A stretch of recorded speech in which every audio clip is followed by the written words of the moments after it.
It was 7:42 p.m. on March 15th, 2023, when I stepped into the 15th floor boardroom of Brooks Global Shipping headquarters in downtown Phoenix. The city lights twinkled outside the floor-to-ceiling windows. But inside, the air felt thick with tension. 12 pairs of eyes locked onto me as the heavy walnut doors clicked shut behind me. My father, Thomas Brooks, sat at the head of the long polished table, his usually commanding presence diminished by the dark circles under his eyes. My mother, Margaret, gripped her water glass so tightly her knuckles whitened. My younger sister Isabella sat to his left, her posture rigid, perfectly manicured nails tapping silently against the table. I wore a tailored navy pantsuit that fit like armor, my dark hair pulled into a sleek low bun, makeup subtle but precise.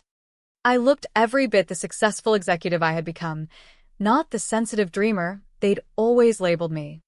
"Anna," my father said, his voice softer than I'd heard in years. We appreciate you coming. This investment means everything right now." I raised my hand calmly, cutting him off. The room went dead silent except for the faint hum of the air conditioning. "It's not an investment, Dad. And it's not a gift. This is a takeover." The words landed like a thunderclap. My mother's hand flew to her chest.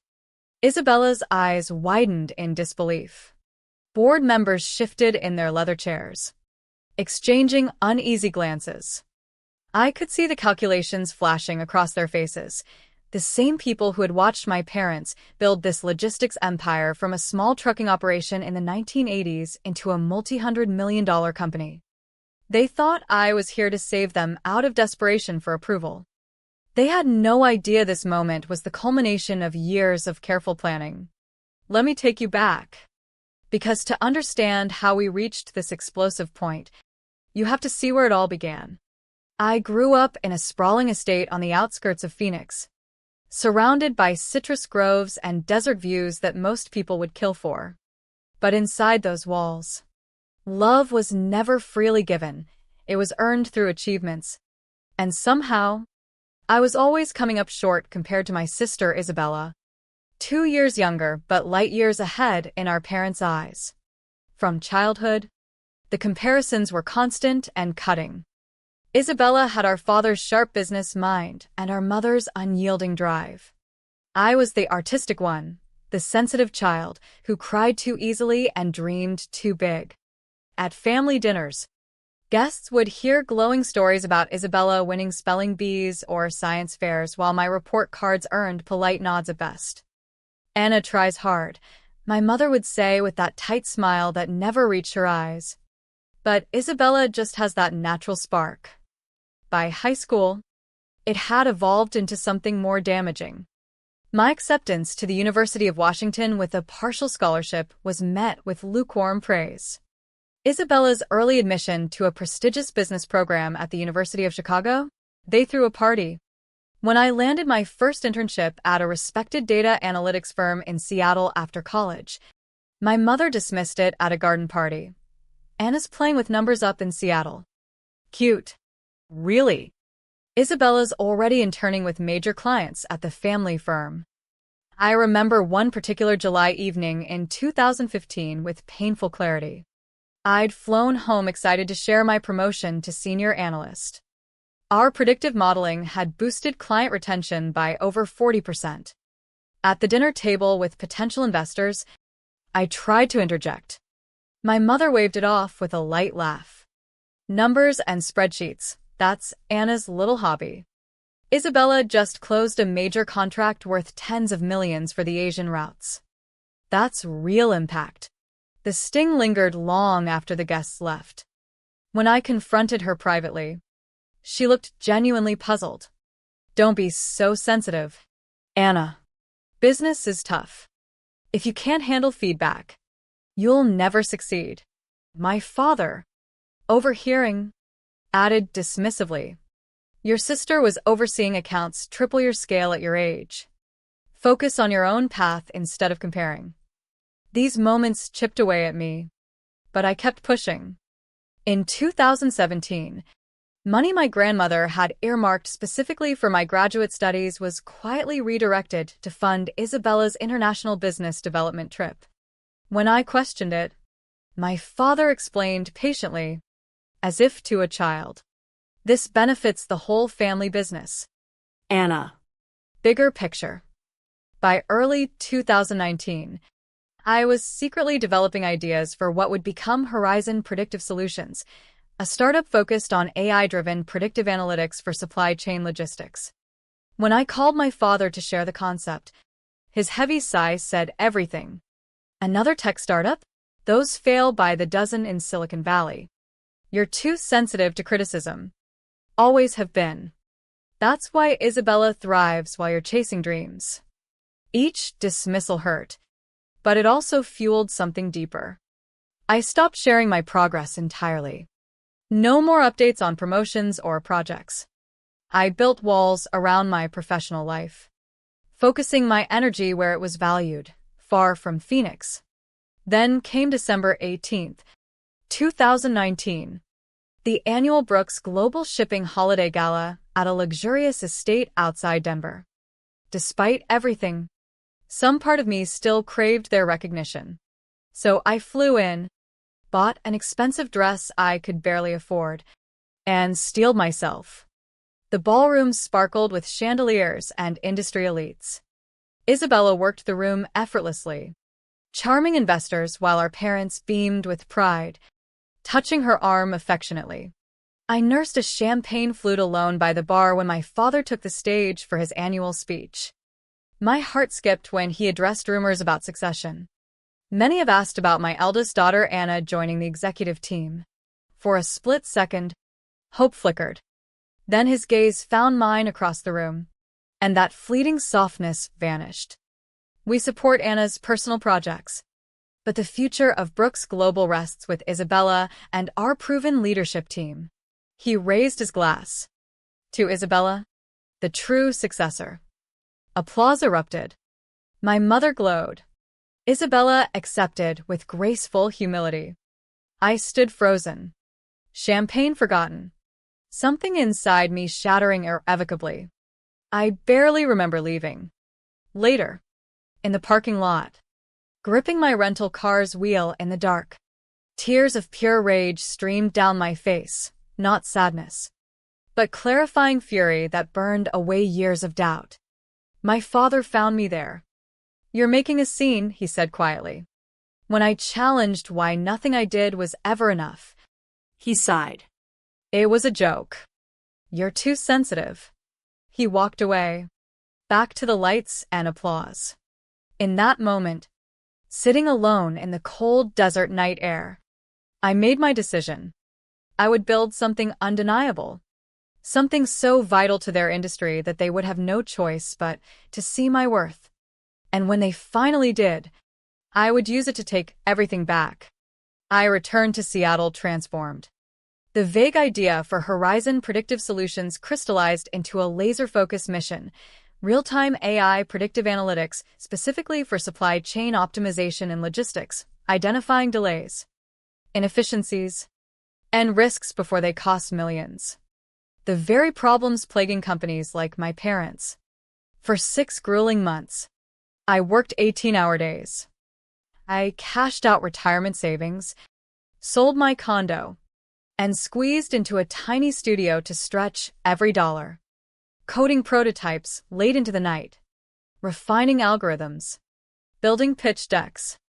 Networking became my lifeline, cold emails to venture capitalists, coffee meetings with supply chain experts who actually listened.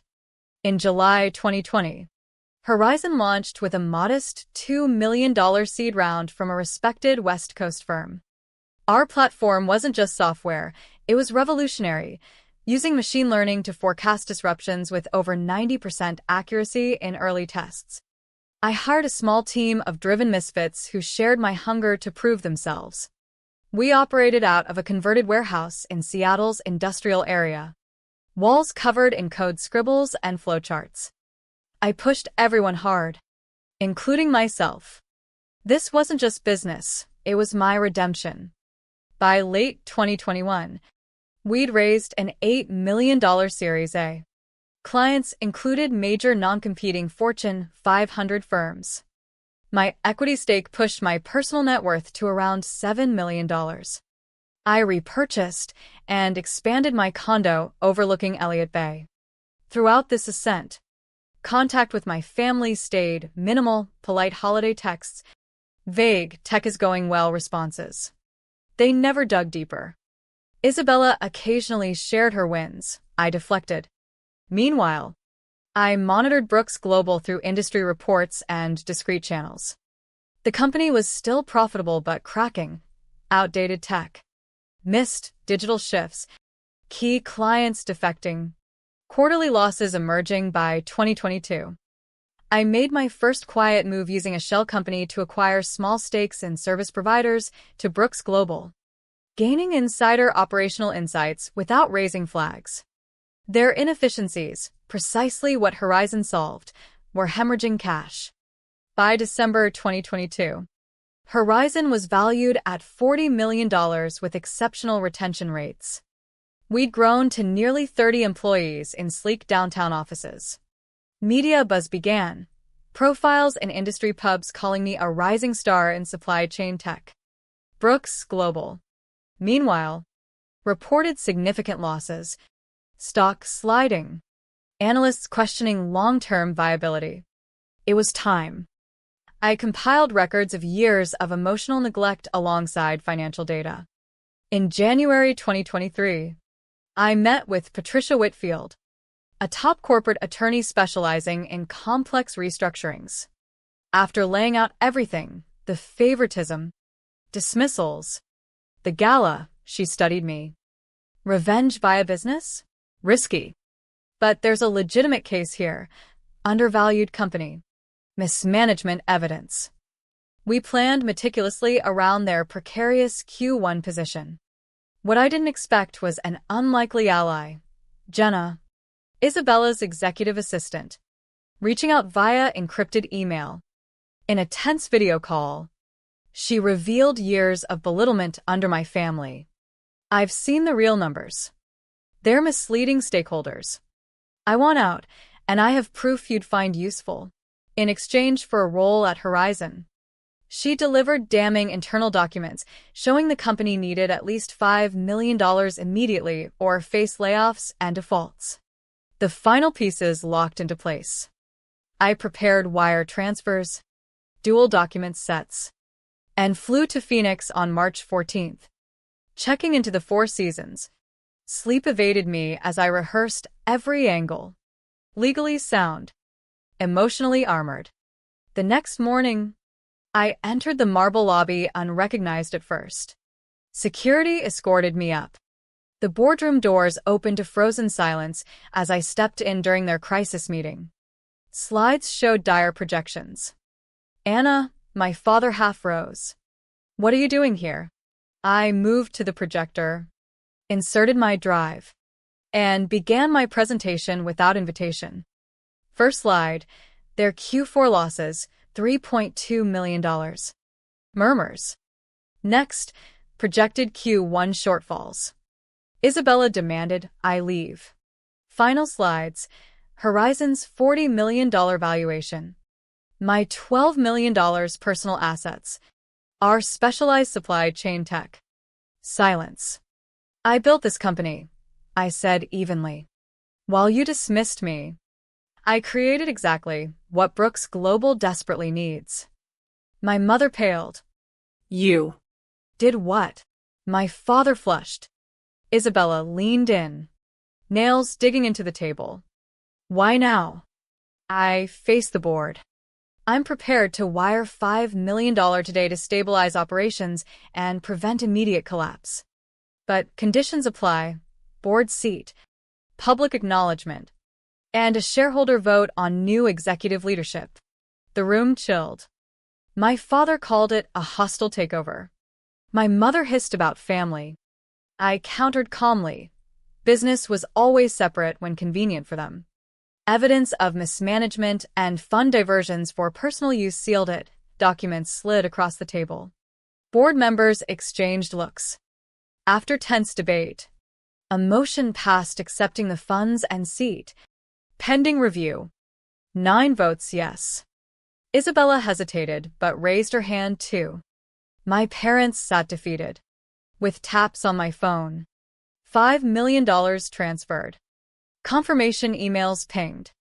I paused at the door before leaving. This isn't joining your company. It's reshaping it into something that values talent over favoritism. Outside. The Phoenix sun hit hard. Jenna nodded discreetly in the lobby. Her last day there? Dignity reclaimed. I breathed desert air. Lighter than in decades. Phase 1 complete. The following weeks blurred into legal battles, media leaks, and alliance building. News of my investment spread fast, sparking headlines about potential family reconciliation or power shift. Tech publications speculated wildly. My parents fought back fiercely at first. My father threatened lawsuits over the stolen information, even hinting at mental instability in private calls to shareholders. My mother alternated tearful appeals to loyalty with sharp threats. I stayed composed, letting Patricia handle courts while I cultivated support among employees and minority shareholders through private calls and data-backed visions for modernization. I gave one measured interview to a major financial outlet, focusing solely on technological upgrades and employee investment, never mentioning personal history. The contrast with my parents' increasingly frantic tactics worked in my favor. 3 days before the critical shareholder meeting, Isabella requested a private talk at a quiet Scottsdale restaurant. She arrived looking exhausted, hair slightly disheveled, far from her usual polished self. "You could have warned me," she said, sliding into the booth. "Would you have listened?" I replied quietly. She didn't deny it. "Do you hate us that much?" "I don't hate you, Isabella. You were shaped by the same system. But you benefited where I was sidelined." I recounted specific instances, client intros she received that I never did. Mentorship denied me. She stared at her water glass. "I'm not destroying the company," I continued. "I'm saving it. Mismanagement has gone on too long. Toxic culture. Undervalued staff. Tech lag. You're capable if you adapt and earn your place like everyone else." After long silence, she nodded. "They're going to lose. I won't oppose you." It was more than I'd hoped, a crack in the old dynamic. The shareholder meeting filled the same boardroom. I arrived early, taking the head seat symbolically. Major holders, executives, board arrived gradually. My parents entered last, stiff and formal, like attending a funeral. Isabella sat apart, neutral. The vote was straightforward. Verbal tallies and proxies revealed clear momentum, with over 60% in favor. The motion passed, Thomas and Margaret removed as CEO and COO immediately. I was named interim CEO, with a search committee for permanence. My father protested relationships built over decades. I responded smoothly. "No company should hinge on one person, something you taught us."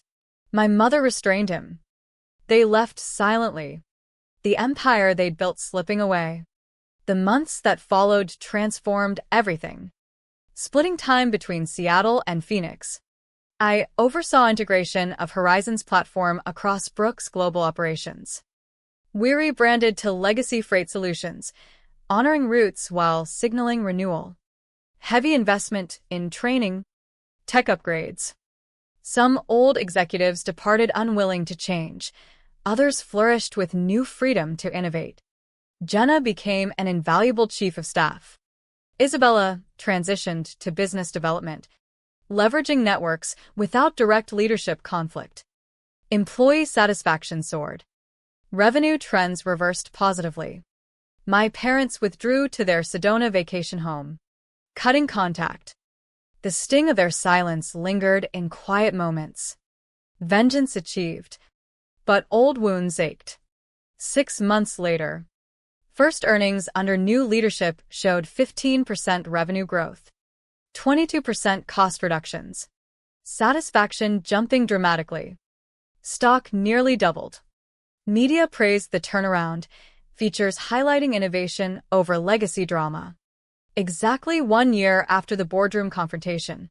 In April 2024, an unexpected email from my father arrived. No message, just a link to an Instagram video. My parents appeared on screen in their Sedona living room, looking older, Wearier. My father spoke formally. We publicly acknowledge we were wrong about our daughter Anna. Her leadership success speaks for itself. We apologize for failing to recognize her talents and for past hurtful words. My mother nodded stiffly beside him. The video ended abruptly, no invitation to reconnect. Just the legally mandated minimum acknowledgement. It should have brought triumph. Instead, emptiness settled. The forced apology tasted hollow against years of genuine pain. What had I truly gained? A company I never wanted. Vindication through leverage rather than love. The knowledge that I'd inflicted parallel hurt. Standing at my Seattle office window overlooking the bay, I reflected deeply. For decades, I defined myself against their doubts.